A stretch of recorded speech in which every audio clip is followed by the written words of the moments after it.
Lyca production Subaskaran தயாரிப்பில் super star Rajinikanth சிறப்பு தோற்றத்தில் லால் சலாம் February 9 முதல் திரையரங்குகளில். நினைவில் நிற்கும் திருமணப்பட்டு விவாஹா தி சென்னை சில்க்ஸ்.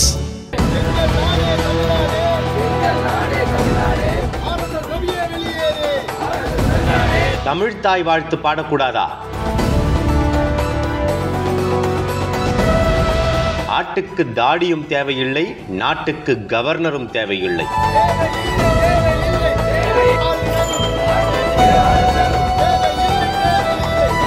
பகீர் கிளப்பிய மாணவர் முழக்கம்.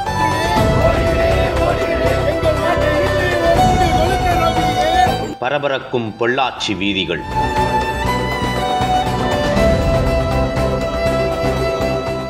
தமிழக ஆளுநர் RN ரவி தமிழகத்திற்கு ஆளுநராக பொறுப்பேற்ற நாள் முதலே பல்வேறு சர்ச்சைகளில் தொடர்ந்து சிக்கி வருகிறார்.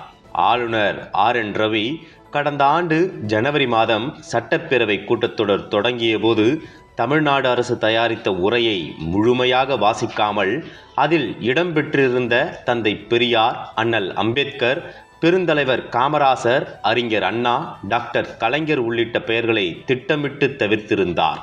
இதனால் ஆரம்பத்திலேயே ஆளுநரை தமிழகத்தைச் சேர்ந்த அரசியல் விமர்சகர்கள், அரசியல் பிரமுகர்கள் என பலரும் கடுமையாக விமர்சித்து வந்தனர். மேலும் திமுக தலைமையிலான ஆட்சி சமூக நீதி, சுயமரியாதை, அனைவரையும் உள்ளடக்கிய வளர்ச்சி, சமத்துவம், மத நல்லிணக்கம், பெண்ணுரிமை ஆகிய கொள்கைகளை அடித்தளமாக வைத்து இயங்கி வருகிறது.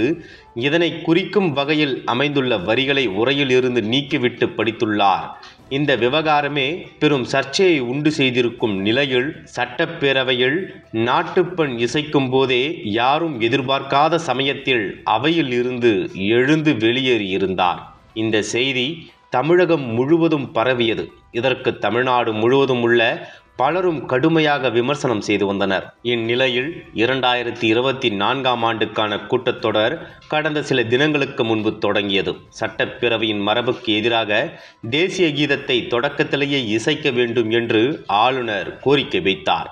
ஆனால் வழக்கம் போலவே சட்டசபை மரபை மீறாமல் தமிழ்த்தாய் வாழ்த்து மட்டுமே ஒலிக்கப்பட்டுள்ளது. இந்த காரணத்தை கூறி ஆளுநர் உரையை வாசிக்காமல் முழுமையாக புறக்கணித்து மறுபடியும் வெளியேறியிருக்கிறார். இதற்கு தமிழகத்தில் உள்ள அரசியல் கட்சி தலைவர்கள் பலரும் தங்களது கண்டனத்தை தெரிவித்து வருகின்றனர். பொதுவாக சட்டப்பேரவை நிகழ்வு தொடங்கும் போது தமிழ்த்தாய் வாழ்த்தும், நிறைவடையும் போது நாட்டுப்பண் இசைக்கப்படுவதும் தான் தமிழக சட்டப்பேரவையின் நீண்டகால மரபு ஆகும். ஆனால் ஆளுநர் அதனை மாற்றக் கோரியது திட்டமிட்ட சதியாகும் என்று பலரும் கடுமையாக சாடி வருகின்றனர். இதனையடுத்து ஆளுநர் உரையை சட்டப்பேரவை தலைவர் வாசித்து அவை குறிப்பேட்டில் இடம்பெற செய்திருந்தார்.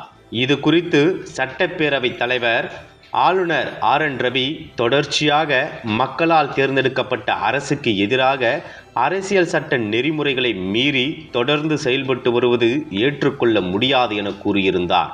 இதற்கிடையில் அவை குறிப்பில் நீக்கப்பட்ட சில பகுதிகளை ஆளுநர் RN ரவி சமூக வலைதளத்தில் வெளியிட்டுள்ளார். இதற்கும் கடுமையான எதிர்ப்புகள் எழுந்து வருகிறது.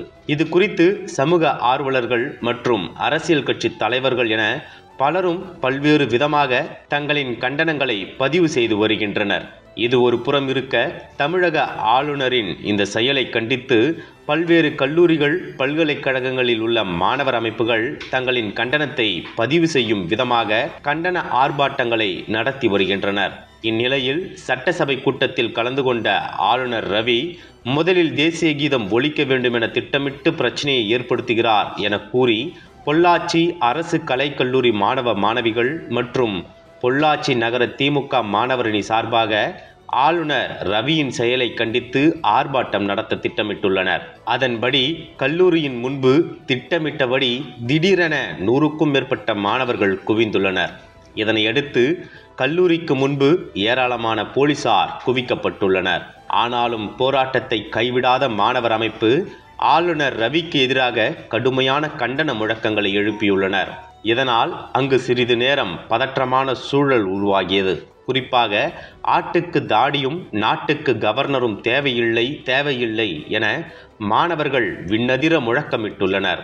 இதனையடுத்து இந்த ஆர்ப்பாட்டம் நடந்து முடிந்ததும் மாணவர்களை கலைந்து செல்லும்படி போலீசார் அறிவுறுத்தியுள்ளனர். அதன்படி மாணவர்களும் கலைந்து சென்றுள்ளனர். அனல் பறக்கும் செய்திகளை அப்டேட் செய்து கொள்ள நக்கீரன் களத்தை இப்பவே சப்ஸ்கிரைப் பண்ணுங்க.